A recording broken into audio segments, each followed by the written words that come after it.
ವ್ಯಾಖ್ಯಾಮುದ್ರಾಂ ಕರಸರಸಿಜೈಃ ಪುಸ್ತಕಂ ಶಂಖಚಕ್ರೆ ಬಿಭ್ರದ್ಭಿನ್ನಃ ಸ್ಫಟಿಕರುಚಿರೆ ಪುಂಡರೀಕೆ ನಿಷನ್ನಃ ಅಮ್ಲಾನಶ್ರೀರಮೃತವಿಶತೈರಂಶವಿಪ್ಲಾವಯನ್ ಮಾಮಾವಿರ್ಭೂಯಾತ್ ಅನಘಮಹಿಮಾ ಮಾನಸೇ ವಾಗಧೀಶಃ ನಮಸ್ತೆ ಪ್ರಾಣೇಶ ಪ್ರಣತ ವಿಭವಾಯಾಮನಿಮಗಾಃ ನಮಃ ಸ್ವಾಮಿನ್ ರಾಮ ಪ್ರಿಯತಮ ನಮನ್ ಗುರುಗುಣ ನಮಸ್ತುಭ್ಯಂ ಭೀಮ ಪ್ರಭರತಮ ಕೃಷ್ಣೇಷ್ಟ ಭಗವನ್ ನಮಃ ಶ್ರೀಮನ್ ಮಧ್ವ ಪ್ರದಿಶ ಸುದುಷನ್ನೋ ಜಯ ಜಯ ಶ್ರೀ ಗುರುಭ್ಯೋ ನಮಃ ನಾರಾಯಣಂ ಸುರಗುರುಂ ಜಗದೇಕನಾಥಂ ಭಕ್ತಪ್ರಿಯಂ ಸಕಲಲೋಕ ನಮಸ್ಕೃತಂ ಚ ತ್ರೈಗುಣ್ಯವರ್ಜಿತಮಜಂ ವಿಭುಮಾದ್ಯಮೀಶಂ ವಂದೇ ಭವಗ್ರಂ ಅಮರಾಸುರಸಿದ್ಧವಂದ್ಯಂ ನಾರಾಯಣಂ ನಮಸ್ಕೃತ್ಯ ನರಂಚೈವ ನರೋತ್ತಮಂ ದೇವೀಂ ಸರಸ್ವತೀಂ ವ್ಯಾಸಂ ತತೋ ಜಯಮುದೀರೇ. ವೇದವ್ಯಾಸರ ಮಹಾಭಾರತದ ಚಿಂತಕರಿಗೆ ವಂದನೆಗಳು. ಅಶ್ವಮೇಧಿಕ ಪರ್ವದ 126ನೇ ಪ್ರವಚನ. ಧರ್ಮರಾಜ ಮಹತ್ತರವಾದ ಸಂಗತಿಯನ್ನು ಕೇಳಬೇಕು ಅಂತ ಕೃಷ್ಣನಲ್ಲಿ ಕೇಳಿಕೊಂಡ ಕೃಷ್ಣ ಅನ್ನದಾನದ ಮಹತ್ತಿಕೆಯನ್ನು ಪ್ರಸ್ತಾವ ಮಾಡಿದ. ಧರ್ಮರಾಜ ಭೋಜನದ ವಿಧಿಯನ್ನು ಹೇಳಿ ಅಂತ ಕೇಳುತ್ತ, ಊಟ ಮಾಡುವುದು ಹೇಗೆ ಎನ್ನುವುದು ಒಂದು ಕಲಿಸಬೇಕು ಶಾಸ್ತ್ರೀಯವಾಗಿ. ತಿಂದರಾಯ್ತಲ್ಲ ಅಂತ ನಮ್ಮ ಅರ್ಥ ಅಲ್ಲ, ಬಾಯಿಗೊಳಗೋದ್ರಲ್ಲ ಅಂತ ಅರ್ಥ ಅಲ್ಲ. ಯಾಕೆಂದ್ರೆ ತಿಂದರಾಯ್ತಲ್ಲ ಅಂತ ಹೇಳಿದ್ರೆ, ಬಾಯಿಗೊಳ ಹೋದ್ರೆ ಆಯ್ತಲ್ಲ ಹೇಳಿದ್ರೆ ಅದು ಸೌಟಿನಿಂದಲೋ ಸಟ್ಟುವುದಿಂದಲೋ ಏನೋ. ಕೇಳುವಾಗ ಮತ್ತೆ ಹೇಳುತ್ತಾರೆ, ಏನು ನೀವು ಅಗ್ನಿಮುಖದಲ್ಲಿ ಆರಾಧನೆ ಮಾಡುವಾಗ ಆಹುತಿ ಕೊಡುವಾಗ ಅದೇನೋ ಒಂಥರದ ಉದ್ದನೆಯ ಉರುಟಿನ ಸಟ್ಟು ಚಮಚಗಳಿಂದ ಹಾಕುವುದಿಲ್ವಾ ಹಾಗೆ ಅಂತ ಹೇಳಿ, ಬಾಯಿ ಎನ್ನುವುದು ಗುಂಡ ಅಂತ ಹೇಳುವುದರಿಂದ ನೀವು ಹಾಗೆ ಹಾಕ್ತೇವೆ ಅಂತ.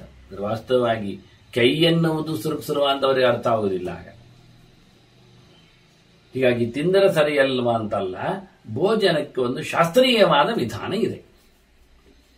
ಕೃಷ್ಣ ಅರ್ಜುನನಿಗೆ ಹೇಳುವಾಗ ಕೊನೆಯಲ್ಲಿ ಹೇಳಿದ್ದ, ತಸ್ಮಾ ಶಾಸ್ತ್ರಂ ಪ್ರಮಾಣಂತೆ ಕಾರ್ಯಕಾರಿ ವ್ಯವಸ್ಥಿತವು.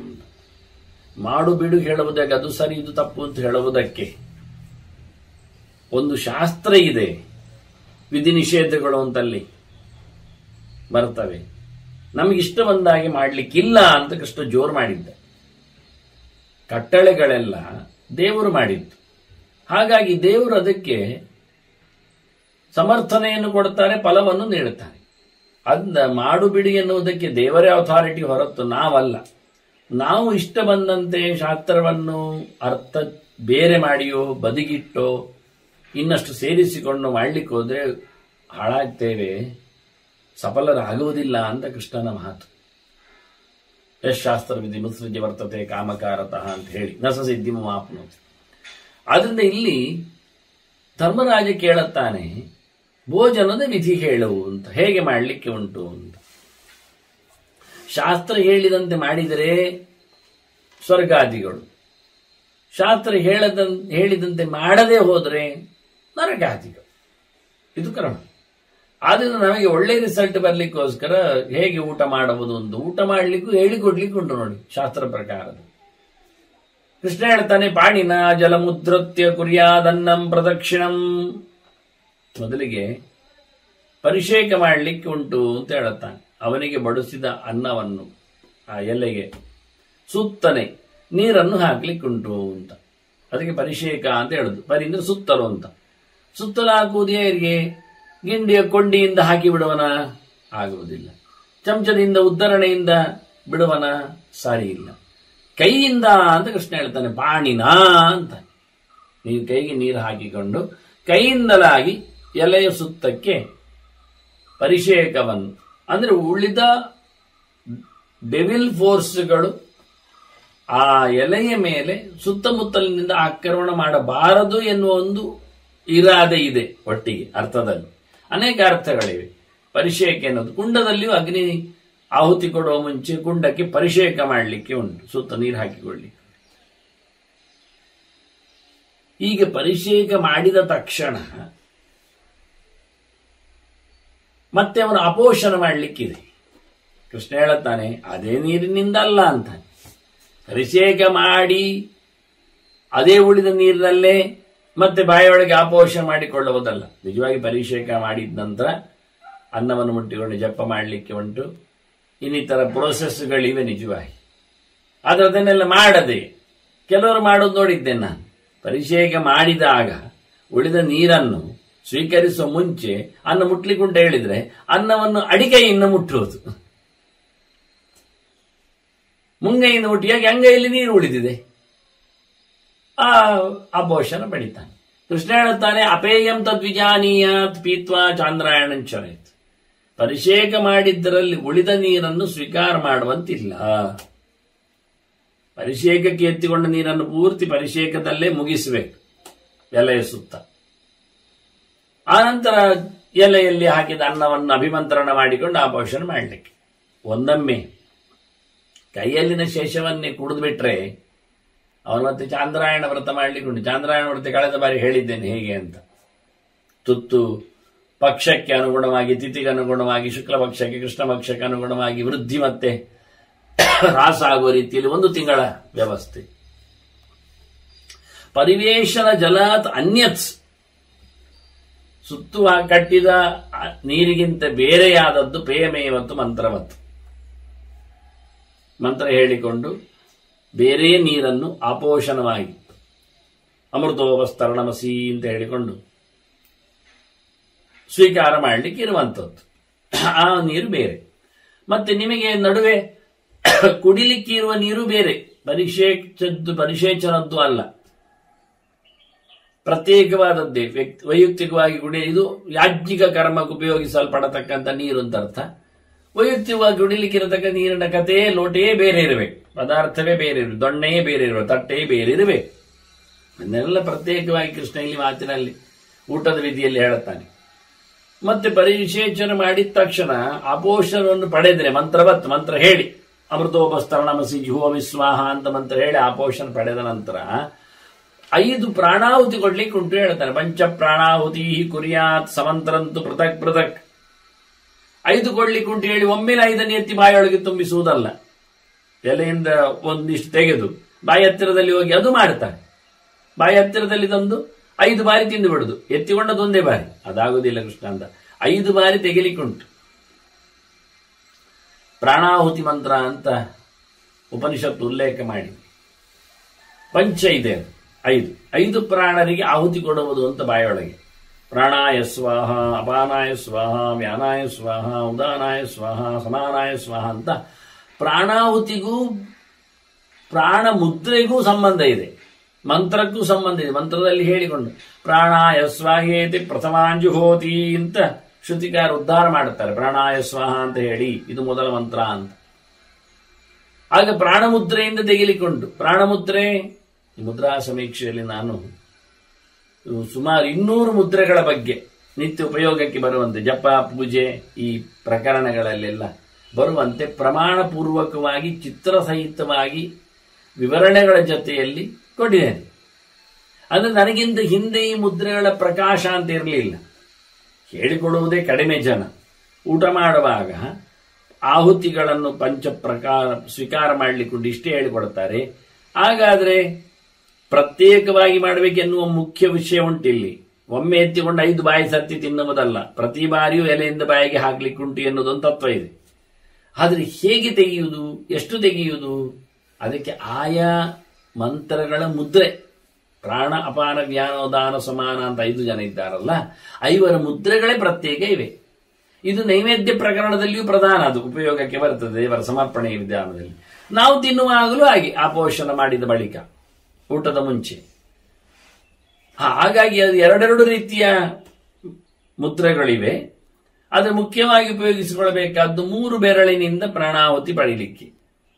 ಯಾವ 3 ಬೆರಳುಗಳು? ಹೆಬ್ಬೆರಳು ಎಲ್ಲ ಕಡೆ ಸೇರಿ ಇರುತ್ತದೆ, ಅದು ಮುಖ್ಯ ಇಟ್ಟುಕೊಳ್ಳಿ. ಹೆಬ್ಬೆರಳಿನ ಜೊತೆಯಲ್ಲಿ ಪಕ್ಕದ 2 ಬೆರಳುಗಳು ಸೇರುತ್ತವೆ. ಇನ್ನು ಹೆಬ್ಬೆರಳಿನ ಜೊತೆಯಲ್ಲಿ ಪಕ್ಕದ್ದು ಅಂದ್ರೆ ಮತ್ತೆ ಬೇರೆ ಯಾವುದಿಲ್ಲ, ತೋರು ಬೆರಳು ಮತ್ತೆ ನಡು ಬೆರಳು ಅಂತ ಅರ್ಥ. ಇದು ಪ್ರಾಣಾಯ ಸ್ವಾಹ ಅಂತ ಹೇಳಲಿಕ್ಕೆ. ಅದು ಅನ್ನದ ಪೂರ್ವ ಭಾಗದಿಂದ ಸ್ವೀಕಾರ ಮಾಡಲಿಕ್ಕೆ. ಪೂರ್ವಕ್ಕೆ ಮೋರೆಯಾಗಿ ಅನ್ನ ಊಟ ಮಾಡಲಿಕ್ಕೆ ಉಂಟು ಅಂತ ಕೃಷ್ಣ ಹೇಳಿದ್ದ ನಮಗೆ ಗೊತ್ತುಂಟು. ಅಲ್ಲಿಂದ ಪ್ರದಕ್ಷಿಣಾಕಾರವಾಗಿ ದಕ್ಷಿಣ ಮತ್ತು ಪಶ್ಚಿಮ ಮತ್ತೆ ಉತ್ತರ ಮತ್ತೆ ನಡು ಈ ಪ್ರದೇಶಗಳಿಂದ ಅನ್ನವನ್ನು ಸ್ವೀಕಾರ ಮಾಡಲಿಕ್ಕೆ ಪ್ರಾಣಾಯ ಸ್ವಾಹ ಅಂತ ಹೇಳಿ ಒಂದು ಸ್ವಲ್ಪ ಅನ್ನ, ಕೆಲವು ಕಾಳುಗಳು ಬರುವ ಹಾಗೆ ಅದು ತುಪ್ಪವನ್ನು ಅದ್ದಿಕೊಂಡು ಅಪಾನಾಯ ಸ್ವಾಹ ಅಂದಾಗ ಹೆಬ್ಬೆರಳು ಉಂಟು, ಆದರೆ ತೋರು ಬೆರಳನ್ನು ಬಿಡಬೇಕು, ನಡು ಬೆರಳು ಉಳಿಸಿಕೊಳ್ಳಬೇಕು, ಅದರ ಪಕ್ಕದ ಬೆರಳನ್ನು ಸೇರಿಸಿಕೊಳ್ಳಬೇಕು, ಅನಾಮಿಕೆಯನ್ನು ಉಂಗುರ ಬೆರಳನ್ನು ಸೇರಿಸಿಕೊಳ್ಳಬೇಕು. ಅದರಿಂದಾಗಿ ಅಪಾನಾಹುತಿಯಿಂದ ಸ್ವೀಕಾರ ಮಾಡಲಿಕ್ಕೆ ಎರಡನೇ. ಮೂರನೇಕ್ಕೆ ಬಂದಾಗ ಆ ನಡು ಬೆರಳನ್ನು ಬಿಡಲಿಕ್ಕೆ ಅನಾಮಿಕೆ ಹೇಗಿದೆ, ಜೊತೆಯಲ್ಲಿ ಕಿರುಬೆರಳನ್ನು ಸೇರಿಸಿಕೊಂಡು ಹೆಬ್ಬೆರಳಿನಿಂದ ಮೂರನೇ ಆಹುತಿಯನ್ನು ಪಡೀಲಿಕ್ಕೆ. ಹೀಗೆ ಪಶ್ಚಿಮದವರೆಗೆ ಬಂದ್ರೆ ಉತ್ತರದ ಆಹುತಿಗೆ ಆಗುವಾಗ ನಾಲ್ಕನೇ ದಿಕ್ಕಿನಲ್ಲಿ 4 ಬೆರಳುಗಳಿಂದ ಸ್ವೀಕಾರ ಮಾಡಬೇಕು. ಯಾವ 4 ಬೆರಳು? ಹೆಬ್ಬೆರಳ ಜೊತೆಯಲ್ಲಿ ಮೊದಲ 3 ಬೆರಳುಗಳ ಪಕ್ಕ ಕಿರುಬೆರಳು ಅರಿಚಿಯ, ಕೊನೆಗೆ 5ನೇ ಆಹುತಿ ಮಧ್ಯದಿಂದ ಸ್ವೀಕಾರ ಮಾಡಲಿಕ್ಕೆ 5 ಬೆರಳುಗಳಿಂದ ತೆಗಿಲಿಕ್ಕೆ. ಇಲ್ಲಿ ಕೃಷ್ಣ ಪ್ರಾಣಾಹುತಿಗೆ ಹೇಳುವಾಗ ಮುದ್ರೆಗಳನ್ನು ಉಲ್ಲೇಖ ಮಾಡಲಿಲ್ಲ. ಆದ್ರೆ ಹೇಳುವಾಗ ಪಂಚಪ್ರಾಣಾಹುತಿ ಕುರಿಯಾತ್ ಸಮಂತ್ರಂತು ಪೃಥಕ್ ಪೃಥಕ್ ಅಂತ ತುಕಾರದಿಂದ ತುನಾ ಮುದ್ರಾಹ ತುಕಾರ ಕೊಡುವ ಮೂಲಕ ಮತ್ತೆ ಯಾಕೆ ಒಂದು ತೂ ಬಂದ್ರೆ ಅದು ವಿಶೇಷ ಉಂಟು, ಆಯಾ ಮುದ್ರಗಳಿಂದಲೇ ಅನ್ನವನ್ನು ಸ್ವೀಕರಿಸಲಿಕ್ಕೆ ಉಂಟು ಅಂತ ಕೃಷ್ಣ ಮುಂದೆ ಹೇಳುತ್ತಾನೆ. ಯಥಾರ ಸನ್ನ ಜಾನಾತಿ ಜಿಹ್ವಾ ಪ್ರಾಣಾಹುತೋ ನೃಪ ತಥಾ ಸಮಾಹಿತಃ ಕುರಿಯಾತ್ ಪ್ರಾಣಾಹುತಿ ಮತಂದ್ರಿತಃ. ನಾಲಿಗೆಗೆ ಅದರ ಟೇಸ್ಟ್ ಗೊತ್ತಾಗದ ಹಾಗೆ ಆಹುತಿಯನ್ನು ಕೊಡ್ಲಿಕ್ಕೆ ಉಂಟು ಅಂತ ಹೇಳುತ್ತಾರೆ. ಅಂದ್ರೆ ಏನರ್ಥ ಆಯ್ತು? ನುಂಗುವುದು ಅಂತ ಅರ್ಥ.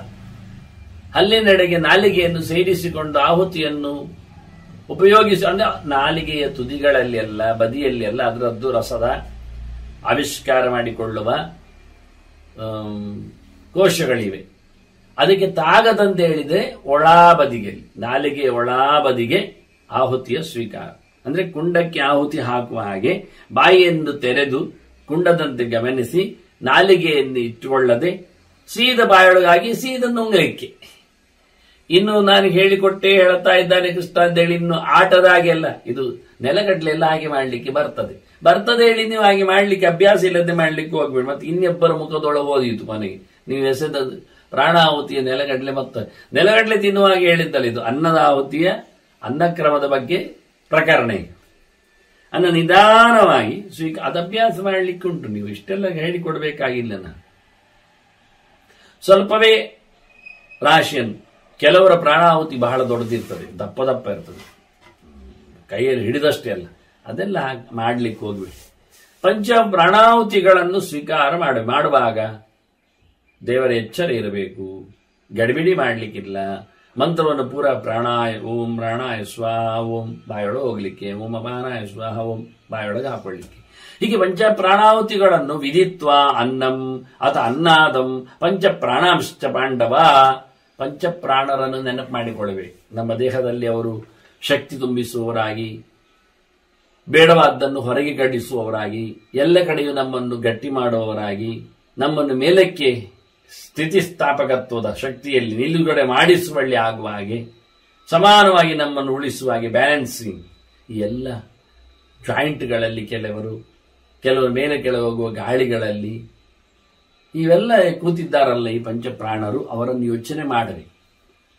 ನಮ್ಮನ್ನು ಚೇಷ್ಟೆ ಮಾಡುವವರನ್ನು, ದೇವರೆಡೆಗೆ ನಮ್ಮನ್ನು ಎಳ್ಕೊಂಡು ಹೋಗುವವರನ್ನು, ಎಲ್ಲ ಕರ್ಮಗಳನ್ನು ನಡೆಸುವಲ್ಲಿ ಸಮರ್ಥರಾಗಿರತಕ್ಕ ಪಂಚಪ್ರಾಣ ರೂಪಗಳನ್ನು, ಅವರೊಳಗೆ ನಿಂತ ಪಂಚ ಭಗವಂತನ ರೂಪಗಳನ್ನು, ವಾಸುದೇವ ಸಂಘರ್ಷ ಪ್ರದ್ಯುಮ್ನ ನಿರುದ್ಧ ನಾರಾಯಣರನ್ನು ನೆನಪು ಮಾಡಿಕೊಳ್ಳುತ್ತಾ, ಅನ್ನದ ದೇವರು ಭಗವಂತ, ಅನ್ನ ಬ್ರಹ್ಮ, ಅವನೊಳಗಿರತಕ್ಕಂತಹ, ಅವನು ನಿಯಮಿಸತಕ್ಕಂತಹ ವ್ಯಕ್ತಿಗಳು, ನಮಗೆ ಅನ್ನ ಕೊಟ್ಟಿರತಕ್ಕಂತಹ ಉಳಿದ ದೇವತೆಗಳು, ಅನ್ನ ಮಾಡಿರುವವನು, ಅನ್ನ ಕೊನೆಗೆ ಕಬಳಿಸುವ ಭಗವಂತ, ಅನ್ನದಲ್ಲಿನ ದೇವರು, ಒಳಗೋದ ಬಳಿಕ ನಮ್ಮನ್ನು ನೇರ್ಪುಗೊಳಿಸಿ ತುಷ್ಟಿ ಪುಷ್ಟಿ ಇವನ್ನೆಲ್ಲ ಕೊಟ್ಟು ಸಂತೋಷಗೊಳಿಸತಕ್ಕ ಭಗವಂತನನ್ನು, ಇವನ್ನೆಲ್ಲ ನೆನಪು ಮಾಡಲಿಕ್ಕೆ ಅಡುಗೆ ಮಾಡಿದವನು ಅವನೇ, ಅಡುಗೆ ಪರಿವೇಶಕನು ಅವನೇ. ಅಂದ್ರೆ ಅಲ್ಲಿ ನಿಂತುಕೊಂಡು ಅದನ್ನ ಆಹುತಿ ಕೊಡುವವನಾಗಿ, ಇಳುವಾಗಿ ಇದರೊಳಗೆ ತೃಪ್ತನಾಗುವ ಹಾಗೆ ಆತ್ಮನಷ್ಟನಾದ ಭಗವಂತ,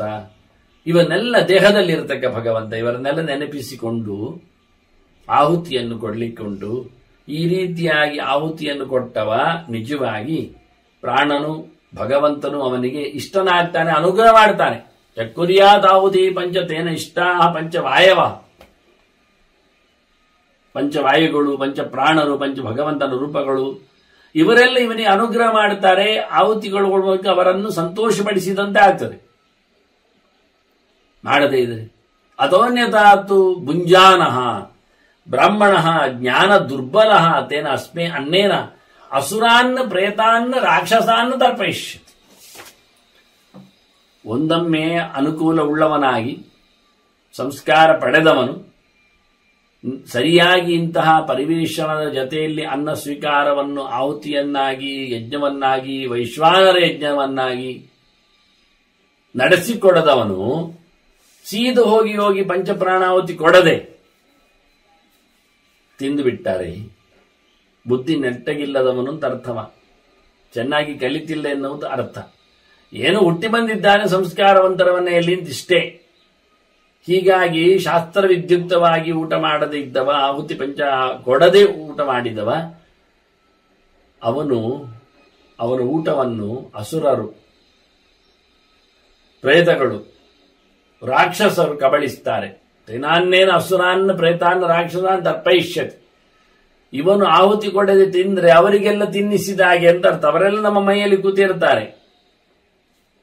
ಒಳ್ಳೆದು ಮಾಡಿದಾಗ ದೇವತೆಗಳು ಬರ್ತಾನೆ, ಕೆಟ್ಟದು ಮಾಡಿದ್ರೆ ದೈತ್ಯರು ಬರ್ತಾರೆ. ಇಡೀ ಲೋಕದಲ್ಲಿ ಎರಡೇ ಬಗೆ ಇರುವುದು. ದೋಭೂತ ಸರ್ಗವು ಲೋಕೇಸ್ಮಿನ್ ದೈವ ಆಸರೇವಚ ಕೃಷ್ಣ ಹೇಳಿದ್ದ. ಇದ್ರ ತುಣುಕೊಂದನ್ನು ವೇದವ್ಯಾಸರು ಹೇಳುತ್ತಾರೆ ಪುರಾಣದಲ್ಲಿ. ವಿಷ್ಣು ಭಕ್ತಿ ಬರೋ ದೈವ ವಿಪರೀತ ಸ್ತತಾಸುರ ಅಂತ. ಒಳಗೆ ಕೂತಿರತಕ್ಕ ಭಗವಂತನನ್ನು ನೆನಪಿಸಿಕೊಂಡು ಆಹುತಿ ಕೊಡುವವನಾದ್ರೆ ವಿಷ್ಣು ಅಂದ್ರೆ ಒಳಗೆ ಕೂತವನು ಅರ್ಥ. ವೈಶ್ವಾನರ ಅಂತ ಕೊಡುವವನಾದ್ರೆ ಅವನು ದೈವ, ಬೆಳಕಿಗೆ ಬರುವವ, ಒಳ್ಳೆದಾಗಲಿಕ್ಕಿರುವವ. ಇನ್ನೊಬ್ಬ ಕತ್ತಲಿಗೆ ಸೇರುವವ ತಾಮಸ. ಒಳಗಿನ ದೇವನನ್ನು ನೆನೆಯದೆ, ವಸ್ತುವಿನಲ್ಲಿರತಕ್ಕ ಭಗವಂತನನ್ನು ಚಿಂತನೆಗೈಯದೆ, ಈ ಸಂಭ್ರಮ ಬರುವಂತೆ ಆಗಿಸಿಕೊಂಡ ಎಲ್ಲ ಭಗವದ್ ರೂಪಗಳನ್ನು ಯೋಚನೆ ಮಾಡಿಕೊಳ್ಳದೆ ತೇನೇ ತಾನಾಗಿ ತಿಂತಾನಲ್ಲ, ಅವನು ಪಾಪಿ. ಯಜ್ಞಶಿಷ್ಟಾಸನ ಸಂತ ಮುಚ್ಚಂತೆ ಸರ್ವಕಲ್ಮಿಷೈ ಅಂತ ಹೇಳಿದ್ದ ಕೃಷ್ಣ ಅರ್ಜುನ ಹೇಳುವಾಗ. ಮುಂಜತೇತೆ ತ್ವಗಂ ಪಾಪ ಏ ಪಜಂತಿ ಆತ್ಮಕಾರಣ. ತನ್ನಗಾಗಿ, ತನ್ನ ಹೊಟ್ಟೆಪಾಡಿಗಾಗಿ ಅಂತ ಮಾಡಿ ತಿನ್ನುವವ ಪಾಪವನ್ನು ಉಣ್ಣುತ್ತಾನೆ. ಈ ಯಜ್ಞಶೇಷವನ್ನು ಮಾಡದೇ ಇತ್ತು. ಈ ರೀತಿಯಾಗಿ ಕೃಷ್ಣ ಇಲ್ಲಿ ಬಹಳ ಚೆನ್ನಾಗಿ ಒಂದೊಮ್ಮೆ ಪರಿಶೇಚನ ಇಲ್ಲದೆ, ಆಪೋಷಣ ಅಲ್ಲದೆ, ಪ್ರಾಣಾಹುತಿ ಕೊಡದೆ ಸೀದಾ ತಿನ್ನುವ ಮೂಲಕ ಯಾರಿಗೆ ಖುಷಿ ಆಗುತ್ತೆ ಕೇಳಿದ್ರೆ ರಾಕ್ಷಸರಿಗೆ, ಕೆಟ್ಟವರಿಗೆ. ಮುಂದೆ ಊಟದ ಪ್ರಕ್ರಿಯೆಯಲ್ಲಿ ಒಂದೆರಡು ಮಾತು ಹೇಳ್ತಾನೆ ಕೃಷ್ಣ. ವಕ್ರ ಪ್ರಮಾಣಾನ್ ಪಿಂಡಾಂಶ ಗ್ರಸೇತ್ ಏಕೈಕಶಃ ಪುನಃ. ತುತ್ತು ಒಂದೊಂದೇ ತಿನ್ನಬೇಕು. ಎಷ್ಟು ದೊಡ್ಡ ತಿನ್ನಬೇಕು ಕೇಳಿದ್ರೆ ಕೈ ಎಷ್ಟು ದೊಡ್ಡದು ಅಲ್ಲ. ಕೈ ಎಷ್ಟು ದೊಡ್ಡದು ಅಂದ್ರೆ ನಾನು ಕೈಯಲ್ಲಿ ಎಷ್ಟು ದೊಡ್ಡದು ಮಾಡಬಹುದು?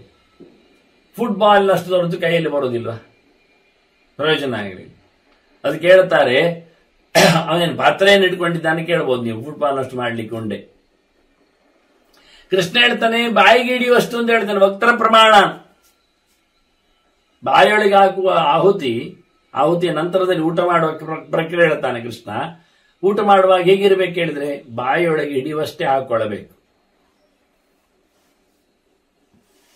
ಅಷ್ಟೇ ತುತ್ತನ್ನು ಕೈಯಲ್ಲಿ ತರಲಿಕ್ಕೆ.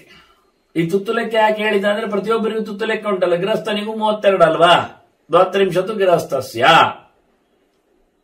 ಎಲ್ಲ ಒಟ್ಟು ಸೇರಿ ಒಂದೊಂದರಲ್ಲಿ ಅಲ್ಲ. ಮತ್ತೆ ಯಾರು ಹೇಳಿದಾಗ ಕೇಳಿದ್ರು, ಮತ್ತೆ ಅದು 32 ತುತ್ತು ಹೇಳಿದ್ದೀರಿ, ಅದು ಅಷ್ಟು ಬೇಡ ಆದ್ರೆ ಅಲ್ಲ ಬೇಕಾಗತ್ತಲ್ಲ ಹೇಳಿದೆ ನಾನು ಸಹಜವಾಗಿ.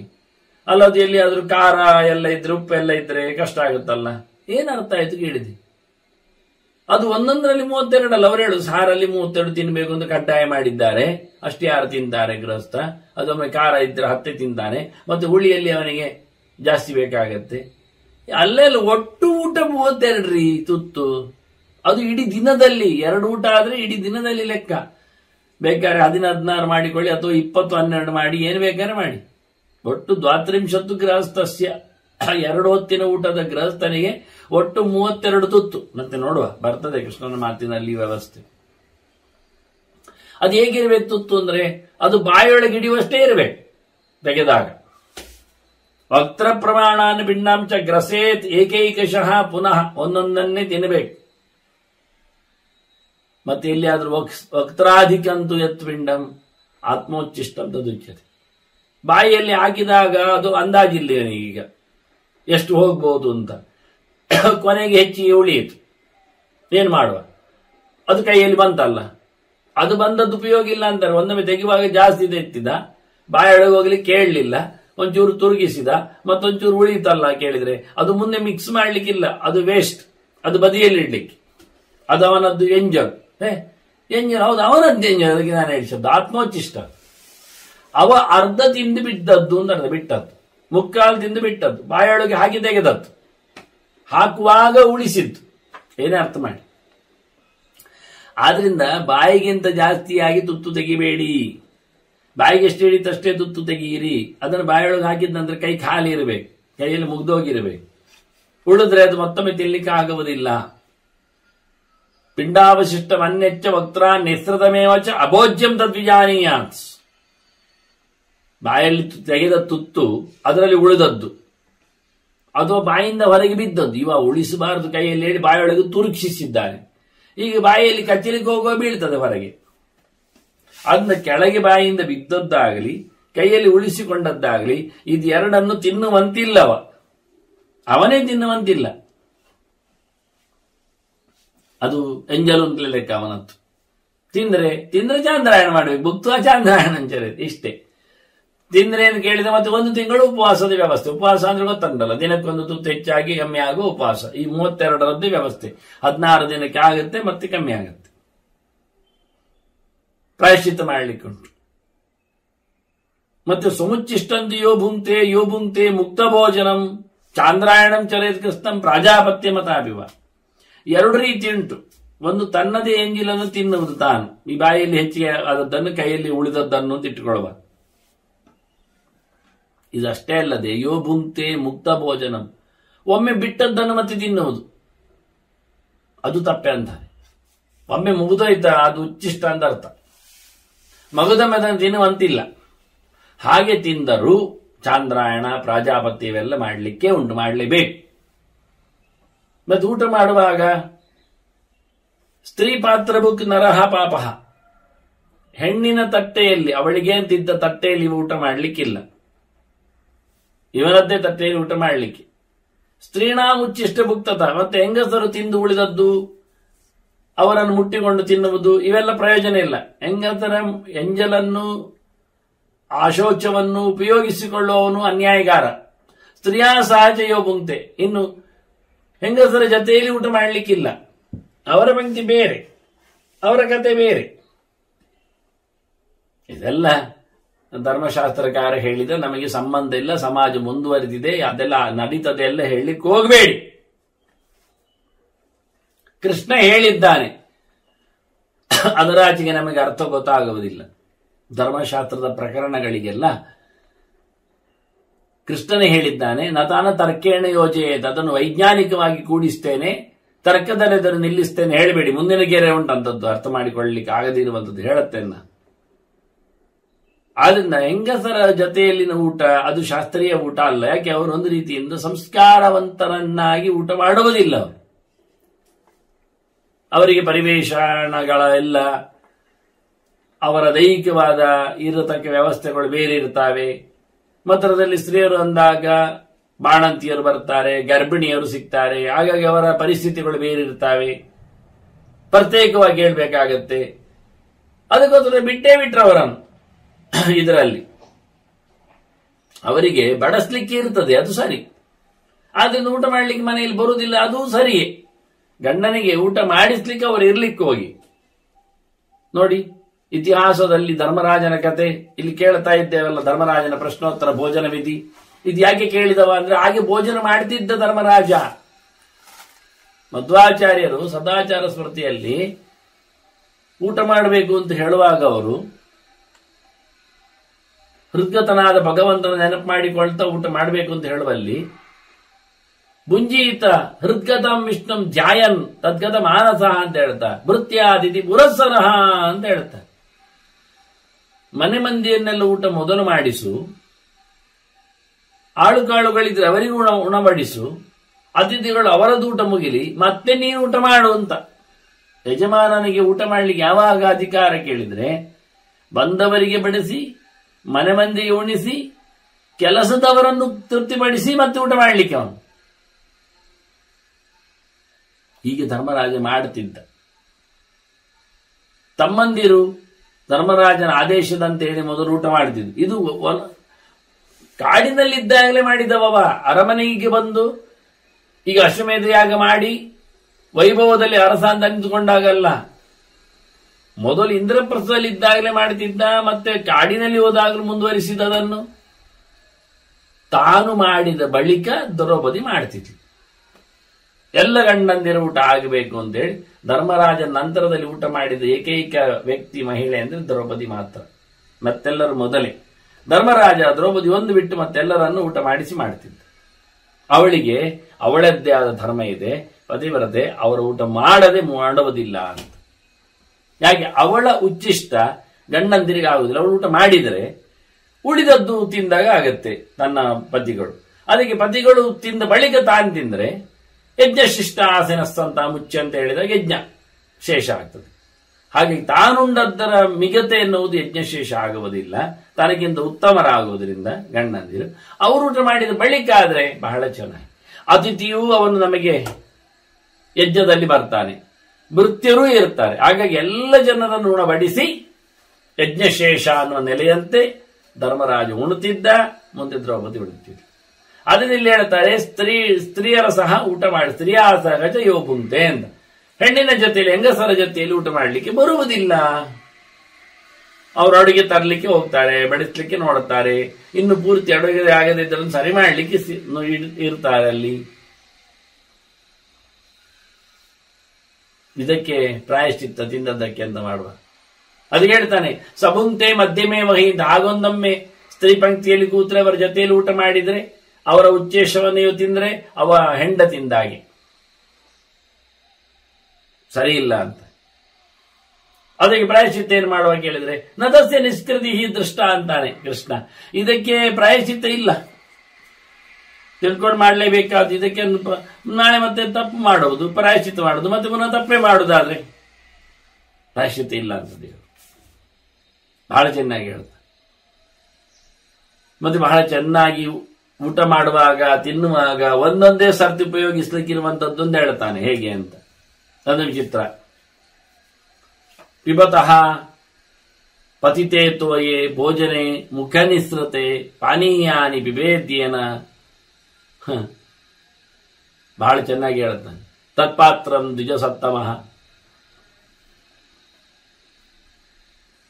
ಒಂದೊಮ್ಮೆ ಪಿಬತಃ ತೋಯೆ ಪತಿತೆ, ಕುಡಿಯುವಾಗ ನೀರು ಬಿತ್ತು, ಭೋಜನೆ ಮುಖನಿಸಂತೆ, ಉಣ್ಣುವಾಗ ಬಾಯಿಂದ ಬಿತ್ತು, ಅಭೋಜ್ಯಂ ತದ್ವಿಜಾನೀಯ, ಅದು ಮತ್ತೆ ಕುಡಿಲಿಕ್ಕಿಲ್ಲ, ತಿನ್ಲಿಕ್ಕಿಲ್ಲ, ಉಪಯೋಗಿಸ್ಲಿಕ್ಕೆ ಆಗುವುದಿಲ್ಲ.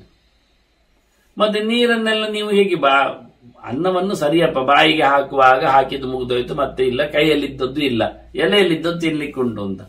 ನೀರಿನ ಕತೆ ಹೇಗೆ ಅಂದ್ರೆ ಅದಕ್ಕೆ ವ್ಯವಸ್ಥೆ ಕೊಡ್ತಾನೆ. ಪಾನೀಯಾನಿ ಪಿಬೇತಿಯೇನ ತತ್ಪಾತ್ರಂ ದ್ವಿಜಸತ್ತಮ ಅನುಚ್ಚಿಷ್ಟಂ ಭವೇತ್ತಾವತ್ ಯಾವತ್ ಭೂಮೌನ ನಿಕ್ಷಿಪೇತ್.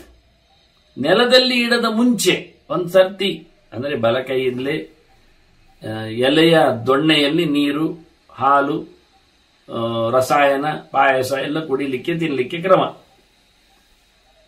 ಅದು ಬಲಕೈಯಲ್ಲಿ ಎತ್ತಲಿಕ್ಕೆ ಕುಡಿಲಿಕ್ಕೆ. ಆದ್ರೆ ಒಮ್ಮೆಲೆ ಒಂದು ದೊಣ್ಣೆಯನ್ನು ಒಮ್ಮೆಲೆ ಕುಡಿಲಿಕ್ಕೆ ತಿನ್ಲಿಕ್ಕೆ ಆಗುವುದಿಲ್ಲ, ಪಾತ್ರೆ ಆಗಲಿ ದೊಣ್ಣೆ ಆಗಲಿ. ಅದಕ್ಕೆ ಕೆಳಗಿಡ್ಲಿಕ್ಕಿಲ್ಲ, ಒಂದ್ಸತಿ ಎತ್ತಿದ ನಂತರ ಚೂರು ಕುಡಿಯುವುದು. ಹಾಗೆ ಇದು ಕೈಯಲ್ಲಿದ್ದದ್ದು ಉಚ್ಚೆಷ್ಟ ಆಗ್ತದೆ, ಇನ್ನು ಉಳಿದದ್ದು ಆಗ್ತದೆ, ಎಂಜಲು ಅಂತ ಆಗ್ತದೆ. ಆಗ್ಲಿಲ್ಲ, ಯಾಕೆ ಇನ್ನು ಕೆಳಗಿಡ್ಲಿಲ್ಲ ಅಂತ ಹೇಳ್ತಾನೆ ಕೃಷ್ಣ. ಕೆಳಗಿಡುವ ಮೊದಲು ನೀವು ಎಷ್ಟು ಸರ್ತಿ ಬೇಕಾದನ್ನು ಕುಡಿಯಿರಿ, ಅಲ್ಲಿ ಎತ್ತಿಡ್ಕೊಂಡು. ಒಂದ್ಸರ್ತಿ ಕೆಳಗಿಟ್ರಿಯಾ ಮತ್ತೆ ಅದು ಎಂಜ. ಆದ್ರಿಂದ ಎರಡೆರಡು ದೊಣ್ಣೆಯನ್ನು ಸಾಮಾನ್ಯ ಇಟ್ಟುಕೊಳ್ಳುತ್ತಾರೆ.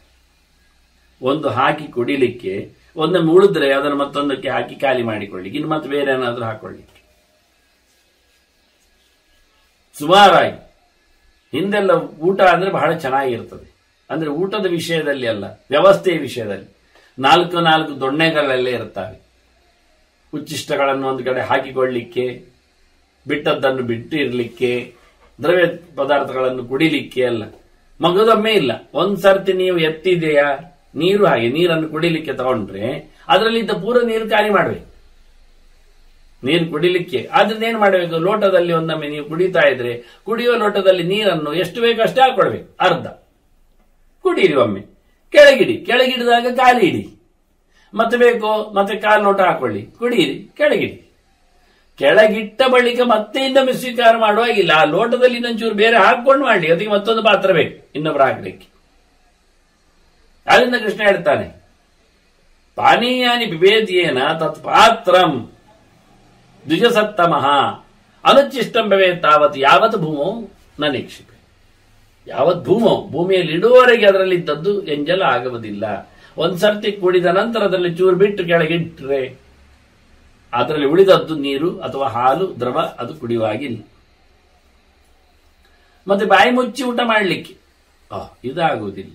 ಬಾಯಿ ಮುಚ್ಚಿ ಅಂದ್ರೆ ಶಬ್ದ ಮಾಡದೆ ಅಂತ ಅರ್ಥ. ಮೌನೀವ ಅಥವಾ ಭೂಮೌ ನಾವಲೋಕ್ಯ ದಿಶಸ್ತತ, ಆಚೆ ಈಚೆ ನೋಡಿ ತಿನ್ನುವುದಲ್ಲ. ಮತ್ತೊಬ್ಬರ ಎಲೆಯಲ್ಲಿ ಎಷ್ಟುಂಟು, ಅವರು ಎಷ್ಟು ತಿಂದ್ರು, ಅವ್ರು ಏನು ಹಾಕೊಂಡ್ರು, ಅವ್ರು ಹೇಗೆ ಕಲಿಸುತ್ತಾರೆ. ಕೆಲವರು 5 ಬೆರಳನ್ನು ಅನ್ನದೊಳಗೆ ಹಾಕಿ ಗುದ್ದಾಡಿಕೊಳ್ಳುತ್ತಾರೆ. ಕೆಲವರದ್ದು ಹಲ್ಲು ಇತರ ಇಂದ್ರಿಯಗಳು ಗಟ್ಟಿಮುಟ್ಟಿರುವುದಿಲ್ಲಿರುವ. ಆದ್ರೆ ನಾವು ಇನ್ನೊಬ್ಬರು ಊಟ ಮಾಡುವುದನ್ನು ನೋಡ್ಲಿಕ್ಕಿಲ್ಲ, ಅವರು ನೋಡಬಾರದು ಅನ್ನುವುದಕ್ಕಿಲ್ಲ. ಅದು ಹೇಳ್ತೇನೆ ನಾನು ಮುಂದೆ. ನಾವು ನೋಡಬಾರದು ಎನ್ನುವುದನ್ನು ಮೊದಲು ಮಾಡಿಕೊಳ್ಳುವ. ಯಾರ ಬಗ್ಗೆಯೂ ಯಾವುದರ ಬಗ್ಗೆಯೂ ಕಮೆಂಟ್ ಇಲ್ಲದೆ ಮೌನ. ಪದಾರ್ಥ ಹಾಗಾಗಿದೆ, ಇದು ಚೆನ್ನಾಗಿ ಉಂಟು, ಇದು ಸಪ್ಪೆ ಬಂದಿದೆ, ಇದಕ್ಕೆ ಅದು ಹಾಕಬೇಕಿತ್ತು, ನಿನ್ನೆ ಹಾಗಿತ್ತು, ನೀವೇನ್ ಮಾಡ್ತೀರಿ, ಇದೇನು ಇಲ್ಲದೆ, ಶುದ್ಧಿ ಇಲ್ಲದೆ, ಊಟದ ಸುದ್ದಿ ಇಲ್ಲದೆ ಮೌನ ಮಾಡಿಕೊಂಡು ನೆಲ ನೋಡ್ತಾ ಊಟ ಮಾಡ್ಬೇಕಂತಾರೆ, ಕೆಳಗೆ ನೋಡ್ತಾ. ವಾಸ್ತವವಾಗಿ ಅಂತೂ ಇನ್ನೊಬ್ಬರ ಸೊತ್ತುಗಳನ್ನು ನೋಡ್ಲಿಕ್ಕಿಲ್ಲ. ನಾವಲೋಕ್ಯ ದಿಶಸ್ತತ, ಆಚೆ ಈಚೆ ನೋಡುವುದಲ್ಲ. ತನ್ನ ಎಲೆಯನ್ನು ಮಾತ್ರ ತಾನು ಬಗ್ಗಿ ನೋಡಿಕೊಂಡಿರ್ಲಿಕ್ಕೆ. ಹೀಗೆ ಮುಂಜೀತ ವಿಧಿವದ್ ವಿಪ್ರಹ ನಚೋತ್ತಿಷ್ಟಾನಿ ಚಾವಪಯೇತ್. ವಿಪ್ರಹ ಅದು ಕೇಳಿ ದೇವರ ನೆನಪಿನಲ್ಲಿ, ಕೃಷ್ಣನ ನೆನಪಿನಲ್ಲಿ ಊಟ ಮಾಡ್ತಾ ಇರಬೇಕು. ಮತ್ತೆ ತಿನ್ನುವಾಗೆಲ್ಲ ಅತ್ತ ಇತ್ತೆಲ್ಲ ಬೀಳಿಸಬಾರ್ದು, ಚಂದವಾಗಿ ತಿನ್ನಬೇಕು. ಉಳಿದವರಿಗೂ ಕಷ್ಟ ಆಗುತ್ತೆ, ಸುತ್ತಮುತ್ತಲು ಎಂಜಲ ಆಗುತ್ತೆ ಕೊನೆಗೆ. ಅಂದ್ರೆ ಎಷ್ಟು ಬೇಕು ಹಾಗೆ ಅಷ್ಟನ್ನೇ ಬಾಯೊಳ ಹಾಕೊಳ್ಳಿಕ್ಕೆ, ಅದೇ ರೀತಿಯಾಗಿ ತಿನ್ಲಿಕ್ಕೆ. ತಿಂದು ಬಿಟ್ಟದ್ದನ್ನು ಮತ್ತೆ ತಿನ್ನುವಾಗಿಲ್ಲ. ಕೆಲವರೆಲ್ಲ ಮೈಸೂರು ಪಾಕು ಇನ್ನೇನು ಕೊಟ್ರೆ ಕಚ್ಚಿಯಲ್ಲಿ ಇಡುವುದು, ಅದೊಂದು 8-10 ಸರ್ತಿ ಕಚ್ಚಿಲಿಕ್ಕೆ ಉಂಟು, ಅಲ್ಲಿ ಬದಿಯಲ್ಲಿ ಇಡ್ತಾರೆ. ಒಂದ್ ಸರ್ತಿ ಕಚ್ಚಿ ಕೆಳಗಿಟ್ಟಿದ್ದ ಮತ್ತೆ ಅದನ್ನು ತಿನ್ನುವಾಗಿಲ್ಲ, ಅದು ಬಿಡ್ಲಿಕ್ಕೆ. ಮತ್ತೇನ್ ಮಾಡುದು ನೀವು ಕೇಳಬಹುದು, ತುಂಡು ಮಾಡಿ ತಿನ್ನಿ ಮೈಸೂರು ಪಾಕನ್ನು. ಮಾಡ್ಲಿಕ್ಕೆ ಬರುವುದಿಲ್ಲ, ಹಾಗಾದ್ರೆ ಸಣ್ಣದು ಮಾಡುವ ಹಾಗೆ ಹೇಳಿಬಿಡಿ. ಪ್ರೊಡಕ್ಷನ್ ಅಲ್ಲೇ ಸಣ್ಣ ಚಿಕ್ಕ ಸೈಜ್, ಈಗ ತೊಂದರೆ ಆಗುವುದಿಲ್ಲ. ಕೆಲವೊಮ್ಮೆ ವಡೆ ಎಲ್ಲ ಮಾಡುವಾಗ ತುಂಡು ಮಾಡ್ಲಿಕ್ಕೆ ಆಗುವುದಿಲ್ಲ, ಇವ ಬಲ ಪ್ರಯೋಗ ಮಾಡ್ಲಿಕ್ಕೆ ಹೋಗುವುದು, ಅಷ್ಟೊತ್ತು ಇನ್ನೊಬ್ಬರ ಎಲೆಗೆ ಅದು ಹಾರುವುದು. ಇದನ್ನ ಅದನ್ನೇ ಹೇಳಿದವರು ಚಾವಪಯೇತು ಅಂತ. ಮತ್ತೊಬ್ಬರ ಎಲೆಗೆ ಸುತ್ತಮುತ್ತಲು ತನ್ನ ಎಲೆಗೂ ಮೈಗೂ ಬೀಳುವಂತೆ ತಿನ್ನಬಾರದು. ಜಾಗ್ರತೆಯಾಗಿ ನಿಧಾನವಾಗಿ ಮೆಲ್ಲಕ್ಕೆ. ಹಾಗೆಲ್ಲ ಜಾಗ್ರತೆಯಾಗಿ ತಿಂದ್ರೆ ಸುಮಾರು ಹೊತ್ತು ಬೇಕಾಗ್ತದೆ ಹೇಳಿದ್ರೆ ಇವರು ಹೇಳ್ತಾರೆ ಸುಮಾರು ತಿನ್ನುವುದು ಬೇಡ ಹೇಳ್ತಾರೆ. ಸುಮಾರು ಹೊತ್ತಲ್ಲ, ಸುಮಾರು ತಿನ್ನುವುದು ಬೇಡ. ಅವ್ರು ಹೇಳುದು ಹಾಗೆ, ಸದಾಚಾತ್ಯಶನಂ ನಾದ್ಯಾತ್. ದಿನಾ ಕಂಡಾಬಟ್ಟೆ ತಿನ್ನಬಾರದು. ಅದ್ಯಾಕೆ ದಿನಾ ಕಂಡಾಬಟ್ಟೆ ತಿನ್ನಬಾರದು ಅಂತ? ಕಂಡಾಬಟ್ಟೆ ತಿನ್ನಬಾರದು ಅಷ್ಟೇ ಹೇಳುವ. ಕೃಷ್ಣ ಅರ್ಜುನ ಹೇಳುವಾಗ ನಾತ್ಯಷ್ಟದಸ್ತಿ ಯೋಗೋಸ್ತಿ ಅಂತ ನೇರ ಹೇಳಿಬಿಟ್ಟ. ತುಂಬಾ ತಿನ್ನುವವರಿಗೂ ಯಾವುದೇ ರೀತಿಯಾದ ಯೋಗ ಇಲ್ಲ ಅಂತ, ಅವರಿಗೆ ಸಂಕಟವೇ ಮತ್ತೆ ಅಂತ. ದಿನ ಜಾಸ್ತಿ ತಿನ್ನುವವರಿಗೆ ಎಂತ ಕೃಷ್ಣ ಹೇಳಿದ್ದ. ದಿನ ಅಂತ ಹೇಳುವಲ್ಲಿ ಹೇಳಲಿಲ್ಲ, ನಾಟ್ಯಷ್ಟದಷ್ಟು ಹೇಳಿಬಿಟ್ಟ, ತುಂಬಾ ತಿನ್ನುವವರಿಗೆ ಅಂತ ಹೇಳಿಬಿಟ್ಟ ಯೋಗ ಸಿಗುವುದಿಲ್ಲ. ಇಲ್ಲಿ ಹೇಳ್ತಾನೆ ಧರ್ಮರಾಜನಿಗೆ ದಿನಾ ಜಾಸ್ತಿ ತಿನ್ನಬೇಡ ಅಂತ. ಅದ್ಯಾಕೆ ದಿನಾ ಜಾಸ್ತಿ ತಿನ್ನಬೇಡ ಅಂತ? ಸದಾ ಚಾತ್ಯಶನಂ ನಾದ್ಯಾತ್ ಅಂದ್ರೆ ದಶಮಿಯಲ್ಲಿ ಜಾಸ್ತಿ ಊಟ ಮಾಡ್ಲಿಕ್ಕೆ ಅವಕಾಶ ಉಂಟಂತೆ. ಏಕಾದಶಿ ಉಪವಾಸ ಅಲ್ಲವಾ, ವಾಕ್ಯವೇ ಕೊಟ್ಟಿದ್ದಾರೆ ಹಾಗೆ. ದ್ವಾದಶಿ ಎಂದು ಜಾಸ್ತಿ ಊಟ ಮಾಡ್ಲಿಕ್ಕೆ ಉಂಟಂತೆ. ಯಾಕೆಂದ್ರೆ ಮತ್ತೆ ತ್ರಯೋದಶಿ ಮಧ್ಯಾಹ್ನ ತಿನ್ನೋದಲ್ವಾ, ರಾತ್ರಿ ತಿನ್ನೋದಿಲ್ಲ ಅಲ್ವಾ. ಹಾಗೆ ಪರ್ವಕಾಲದಲ್ಲಿ ಅವನಿಗೆ ಜಾಸ್ತಿ ತಿನ್ನುವ ಅಧಿಕಾರ ಉಂಟಂತೆ.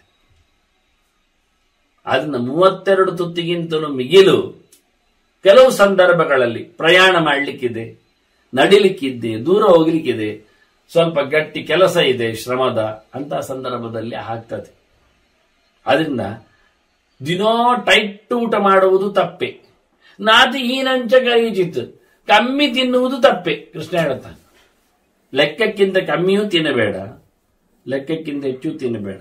ಮತ್ತೇನ್ ಲೆಕ್ಕ ಗೊತ್ತಾಗುತ್ತೆ ಕೇಳಿದ್ರೆ, ಯಥಾ ಅನ್ನೇನ ವ್ಯಥಾನ ಸ್ಯಾತ್ ತಥಾ ಪುಂಜೀತ ನಿತ್ಯಶಃ. ನಿಮಗೆ ಹೇಳಬೇಕಾದ ಸೀಕ್ರೆಟ್ ಏನು? ತಿನ್ನುವುದರಿಂದ ಹೊಟ್ಟೆ ನೋವು ಬರಬಾರದು, ಹಾಗೆ ತಿಂತೀನಿ ಅಂದ. ವ್ಯಥೆ ಬರಬಾರದು. ತಿಂದದ್ದು ಓವರ್ ಆಯ್ತು ಹೇಳುವುದು, ಕೆಲವರಿಗೆ ಕುತ್ತಿಗೆಯಲ್ಲಿ ಗಾಳಿ ಹೋಗದ ಹಾಗೆ ಅನುಭವ ಆಗುವುದು, ಇನ್ನು ಕೆಲವರಿಗೆ ಅವರು ತಿಂದಿರತಕ್ಕಂತಹ ಪದಾರ್ಥಗಳೆಲ್ಲ ಕಿವಿಯ ಪಕ್ಕದಲ್ಲಿ ಮೂಗಿನ ಪಕ್ಕದಲ್ಲಿ ಎಲ್ಲ ಕುಣಿದ ಹಾಗೆ ಭಾಸ ಆಗುವುದು. ಮತ್ತೆ ನೀವು ಮುಟ್ಟಿಕೊಂಡು ನೋಡ್ಬೋದು, ಹೊಟ್ಟೆಯಲ್ಲಿ ಊಟ ಆದ ನಂತರ ಅಲ್ಲಾಡ್ತದೆ, ಶೇಕಿಂಗ್, ಒಳಗಿಂದ ಅರಿಲಿಕ್ಕೆ, ಕುಟ್ಲಿಕ್ಕೆ, ಬಡಿಲಿಕ್ಕೆ ಶುರು ಆಗುತ್ತೆ. ಆಗ ಗೊತ್ತಾಗ ನೀವು ಹೆಚ್ಚು ತಿಂದಿದ್ದೀರಾ ಕಮ್ಮಿ ತಿಂದಿದ್ದೀರಾ ಅಂತ. ಅಂದ ಬಹಳಷ್ಟು ಒಳಗಿಂದ ವ್ಯಥೆ ಆಗುವುದಿದ್ರೆ ನಡಿಲಿಕ್ಕೆ ಕೂಡುವುದಿಲ್ಲ ಮಾರಾಯರೆ, ತಿಂದದ್ದು ಜಾಸ್ತಿ ಆಗಿದೆ, ಮಾತಾಡ್ಲಿಕ್ಕೆ ಆಗುವುದಿಲ್ಲ ಅಂತ ಕೆಲವರು ಹೇಳೋದು, ಉಸಿರಾಡ್ಲಿಕ್ಕೆ ಕಷ್ಟ ಅಂತ ಮತ್ತೊಬ್ಬರು ಉದ್ಗಾರಗಳಿದು. ಇದರ ಬದಲಿಗೆ ಕೃಷ್ಣ ಹೇಳ್ತಾನೆ ತುಂಬಾ ತಿನ್ನಬೇಡ, ತುಂಬಾ ಕಮ್ಮಿಯೂ ತಿನ್ನಬೇಡ. ಯುಕ್ತಾಹಾರ ವಿಹಾರಸ್ಯ ಕೃಷ್ಣ ಹೇಳ್ತಾನೆ ತಿನ್ನುವುದು ತಿರುಗುವುದು ಒಂದು ಲೆವೆಲ್ ಅಲ್ಲಿದ್ದಾಗ ಅವನಿಗೆ ಯೋಗ ಬಹಳ ಸುಲಭವಾಗಿ ಹತ್ತುತ್ತೆ. ಅದನ್ನ ಅನ್ನದಿಂದ ವ್ಯಥೆ ಆಗದಂತೆ ಊಟ ಮಾಡಿ ಅಂತ. ಇನ್ನೊಂದು ಬಹಳ ಗಡದ್ದಾಗಿ ಕೃಷ್ಣ ಹೇಳುತ್ತಾನೆ, ಎಂಜಲು ಮಾತ್ರ ಅಲ್ಲ ಅಶುದ್ಧಿ ಆಗುವ ಲಕ್ಷಣ ಇರ್ತದೆ. ಹೇಗೆ ಕೇಳಿದ್ರೆ, ಉದಕ್ಯಾಮಪಿ ಚಂಡಾಲಂ ಶ್ವಾನಂ ಸೂಕರಮೇವ ಚ ಭುಂಜಾನೋ ಯದಿವಾ ಪಶ್ಯೇತ್ ತದನ್ನಂ ಚ ಪರಿತ್ಯಜೇತ್. ಊಟ ಮಾಡುವ ಅನ್ನವನ್ನು ಅವನು ತಿನ್ಲಿಕ್ಕೆ ಇಟ್ಟುಕೊಂಡದ್ದನ್ನು ತಟ್ಟೆಯಲ್ಲಿ ಪರಿವೇಶನ ಮಾಡಿದ್ದಾನೆ, ಅಪೋಷಣ ಪಡೆದಿದ್ದಾನಾದ್ರೆ, ಎಲ್ಲಿಯಾದ್ರೂ ಆ ಅನ್ನವನ್ನು ನಾಯಿ ನೋಡಿದರೆ ಇವ ಊಟ ಮಾಡುವಾಗಿಲ್ಲ, ಅದು ನಾಯಿಗೆ ಸಂದಾಯ ಆಯಿತು ಅಂತ ಅರ್ಥ. ಒಂದು ಲೆಕ್ಕದಲ್ಲಿ ಮೈಲಿಗೆ ಆಯ್ತು ನೋಡಿ, ಎಷ್ಟು ದೂರದಲ್ಲಿ ನಾಯಿ ಇಟ್ಟಿದ್ದಾನೆ ನೋಡಿ. ಈಗ ಏನಾಗುತ್ತೆ ಅಂದ್ರೆ, ತಟ್ಟೆ ಇಟ್ಟ ತಕ್ಷಣ ನಾಯಿಗೆ ಸದ್ದು ಕೇಳ್ತದೆ, ಅದು ಜೊಲ್ಲು ಸುರಿಸಿಕೊಂಡು ಮೋರೆ ಅಲ್ಲಾಡಿಸಿ ಕಾಯ್ತಾ ಇರ್ತದೆ, ತನಗೂ ಇಡ್ತಾರಲ್ಲ ಯಾವಾಗ ಅಂತ. ಇಲ್ಲಿ ಟೇಬಲ್ ಮೇಲೆ ಇವನ ಯಜಮಾನ ಪಕ್ಕದಲ್ಲಿ ಎಲ್ಲ ಹಾಕಿದ ತಕ್ಷಣ ಊಟವನ್ನೆಲ್ಲ ಅದು ಕಿಟಕಿಯಲ್ಲಿ ಹತ್ತಿ ನೋಡ್ತದೆ, ಅಥವಾ ಮಂಚದ ಅಡಿಯಲ್ಲಿ ಇಣಿಕಿ ನೋಡ್ತದೆ, ಅಥವಾ ಬಾಗಿಲ ಸಂದಿಯಲ್ಲಿ ಬಂದು ನೋಡ್ತದೆ. ಕೆಲವು ಮನೆಗಳಲ್ಲಿ ನಾಯಿಗಳಿವೆ ಎಚ್ಚರಿಕೆ, ಅಂದ್ರೆ ಅವರು ನಾಯಿ, ಹೊರಗಿದ್ದದ್ದು ನಾಯಿ, ಎಲ್ಲ ಒಳಗೆ ಹೊರಗೆ ಓಡಾಡ್ತಾವೆ, ಎರಡು ಸಹ ಒಂದೇ ನಮನೆ. ಆದ್ರಿಂದ ಮೊದಲು ಹೇಳ್ತಾರೆ, ನಾನು ಪ್ರತಿ ಬಾರಿಗೆ ನಾಯಿ ಬಗ್ಗೆ ಹೇಳುತ್ತೇನೆ ಅಂತ ಕೆಲವರಿಗೆ ಬೇರೆ ಏನೋ ಅರ್ಥ ಕಾಣಬಹುದು. ಅದಕ್ಕೆ ನಾನು ಇದ್ದಾಗ ಹೇಳುದು, ಪ್ರಮಾಣ ಕೃಷ್ಣ ಹೇಳುತ್ತಾ ಇದ್ದಾನೆ, ಪ್ರಮಾಣ ಕೃಷ್ಣನೇ ಹೇಳಿದ್ದು, ನಾಯಿ ನೋಡಿದ ಅನ್ನ ಊಟ ಮಾಡಬೇಡ ಅಂತ ದೇವರು ಬಾಯ್ಬಿಟ್ರೆ ಹೇಳುತ್ತಾನೆ. ಅಲ್ಲ, ಅದು ಒಟ್ಟು ಪ್ರಾಣಿಗಳು ಅಂತ, ಬೆಕ್ಕು ಎಲ್ಲ ಅಲ್ಲ. ಶ್ವಾನಂ ಸೂಕರಮೇವ ಅಂತಾನೆ, ಹಂದಿಯನ್ನು ಇಟ್ಟುಕೊಳ್ಳುತ್ತಾನೆ, ಹೆಸರು ಬೇರೆ ಹೇಳ್ತಾನೆ, ನಾಯಿ ಹಂದಿ ಅಂತ. ಹಾಗಾಗಿ ಮನೆಯಲ್ಲಿ ಊಟದಲ್ಲಿ ಇವತ್ತು ಎಲ್ಲ ಉತ್ಸವ ಸಂದರ್ಭದಲ್ಲಿಯೂ ನಾಯಿಗೆ ಮುಕ್ತ ಪ್ರವೇಶ ಉಂಟಲ್ಲಿ ಎಲ್ಲ ಕಡೆ. ಏನ್ ಕಷ್ಟ ನೋಡಿ, ಜನ ಓಡಿಸುವುದಿಲ್ಲ. ಕೇಳಿದ್ರೆ ಕೆಲವೊಮ್ಮೆ ತಮಾಷೆ ಮಾಡ್ತಾರೆ, ಅದು ನಾರಾಯಣ ಬಂದದ್ದು ಅಂತ ಹೇಳಿ ಅವ ಎಲ್ಲರನ್ನು ಮುಟ್ಟಿಕೊಂಡು ಹೋಗ್ತಾನೆ. ನಮ್ಮ ಮಹಾಭಾರತಗಾರರಿಗೆ ನಾರಾಯಣ ನಾಯಿಯಾಗಿ ಬರುವುದೆಲ್ಲ ಗೊತ್ತಿಲ್ಲ. ದೊಡ್ಡ ದೊಡ್ಡ ಉತ್ಸವಗಳ ದೇವಸ್ಥಾನಗಳಲ್ಲಿ ಉತ್ಸವದ ಹೊತ್ತಿನಲ್ಲಿ ನಾಯಿ ಓಡ್ತದೆ, ಊಟದ ಹೊತ್ತಿನಲ್ಲಿ ಅಂಗಳದಲ್ಲಿ ಸುತ್ತಾಡುತ್ತದೆ. ಯಾಕೆಂದ್ರೆ ಪ್ರತಿನಿತ್ಯ ಅದು ದೇವರ ಜಗಲಿಯಲ್ಲಿ ಮಲಗ್ತಾ ಇದ್ದದ್ದು. ಯಾವುದೋ ಜನ್ಮದಲ್ಲಿ ಪೂಜೆಯ ಅರ್ಚಕನೋ ಮತ್ತೊಬ್ಬನೋ ಪಾಟಾಡಿಯೋ ಅಥವಾ ಅಲ್ಲಿನ ಕೊಟ್ಟಾರಿಯೋ ಮತ್ತೊಂದು ಮ್ಯಾನೇಜರ್ ಆಗಿರ್ಲಿಕ್ಕೂ ಸಾಕು, ಗೊತ್ತಿಲ್ಲ. ಅನೇಕ ದೇವಸ್ಥಾನಗಳು ಜೀರ್ಣೋದ್ಧಾರಗೊಂಡಿವೆ ನೋಡಿ. ನನ್ನ ಇದರಲ್ಲಿ ಸಾಮಾನ್ಯ ಪೀರಿಯಡ್ ಅಲ್ಲಿ ಸುಮಾರಾಗಿ ನಾನು ಕಂಡ ಒಂದು 50 ವರ್ಷದಲ್ಲಿ ನೂರಾರು ದೇವಸ್ಥಾನಗಳ ಜೀರ್ಣೋದ್ಧಾರ ಆದದ್ದನ್ನು ಕೇಳಿದ್ದೇನೆ, ನೋಡಿದ್ದೇನೆ ಲೆಕ್ಕಾಚಾರದಲ್ಲಿ. ಬಹಳ ಅದ್ದೂರಿಯಾಗಿ ಇನ್ನು 1000 ವರ್ಷಕ್ಕೇನು ತೊಂದರೆ ಇಲ್ಲ ಅನ್ನೋ ಮಟ್ಟಿನಲ್ಲಿ ವಿಸ್ತಾರ ಮಾಡಿದ್ದಾರೆ, ವ್ಯವಸ್ಥೆ ಮಾಡಿದ್ದಾರೆ. ಆದ್ರೆ ಏನು ದೊಡ್ಡ ಮಟ್ಟಿನ ದೇವಸ್ಥಾನ, ಅಂಗಳ, ಬಯಲು, ರಥ ವ್ಯವಸ್ಥೆ ಎಲ್ಲ. ಆದ್ರೆ ನಾಯಿಗೆ ಮುಕ್ತ ಪ್ರವೇಶ ಎಲ್ಲೆಡೆ,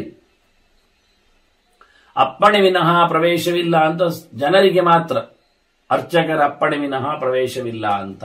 ಆದ್ರೆ ನಾಯಿಗೆ ಆ ಬೋರ್ಡ್ ಓದ್ಲಿಕ್ಕೆ ಬರುವುದಿಲ್ಲ, ಮತ್ತೆ ಆ ಬೋರ್ಡ್ ಅನ್ನು ನೋಡಿ ತೋರಿಸಿಕೊಂಡು ನಾಯಿಯನ್ನು ಓಡಿಸುವವರು ಇಲ್ಲ. ಕೇಳಿದ್ರೆ ಕೆಲವೊಮ್ಮೆ ಹೇಳ್ತಾರೆ ಅದು ದೇವಸ್ಥಾನದ ಆಡಳಿತೆಯವರದ್ದೇ ಕೆಲವರದ್ದು ನಾಯಿ ಉಂಟು ಅದರಲ್ಲಿ ಅಂತ, ಹಾಗಾಗಿ ಅವರು ಬಂದಾಗ ಬಂದದ್ದು ಅಂತ. ಇಲ್ಲಾದ್ರೂ ಊರಿನಲ್ಲಿ ಉಂಟು ಅಂತಾರೆ.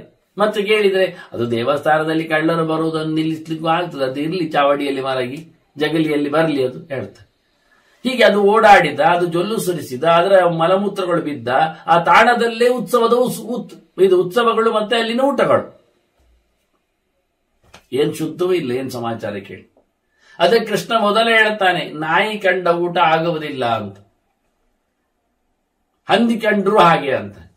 ಮತ್ತೊಂದು ಸೇರಿಸಿದ ಆಹಾರ ದೋಷದಿಂದಾಗಿ ದೂರ ನಿಂತವ, ಧರ್ಮಭ್ರಷ್ಟನಾಗಿ ಹೇಸಿಗೆ ಮಾಡಿಕೊಂಡವ, ಸಂಸ್ಕಾರಹೀನನಾಗಿ ಬಂದವ, ಅಷ್ಟೇ ಅಲ್ಲದೆ ಮುಟ್ಟಾದವಳು ಅಂತಲೂ ಶಬ್ದ ಹೇಳ್ತಾನೆ, ಉದಕ್ಯಾಮಪಿ ಅಂತ ಹೇಳ್ತಾನೆ ಕೃಷ್ಣ. ಹಾಗಾಗಿ ದೇವಸ್ಥಾನಕ್ಕೆ 3 ದಿನ ಇದ್ದವಳು ಬಹಿಷ್ಠೆ ಬರ್ಲಿಕ್ಕಿಲ್ಲ, ಊಟದ ಕೋಣೆಗೆ ಅವಳಿಗೆ ಪ್ರವೇಶ ಇಲ್ಲ, ಊಟ ಮಾಡುವ ಸೊತ್ತನ್ನು ನೋಡಿದ್ರೆ ಊಟ ಮಾಡ್ಲಿಕ್ಕೆ ಆಗುವುದಿಲ್ಲ.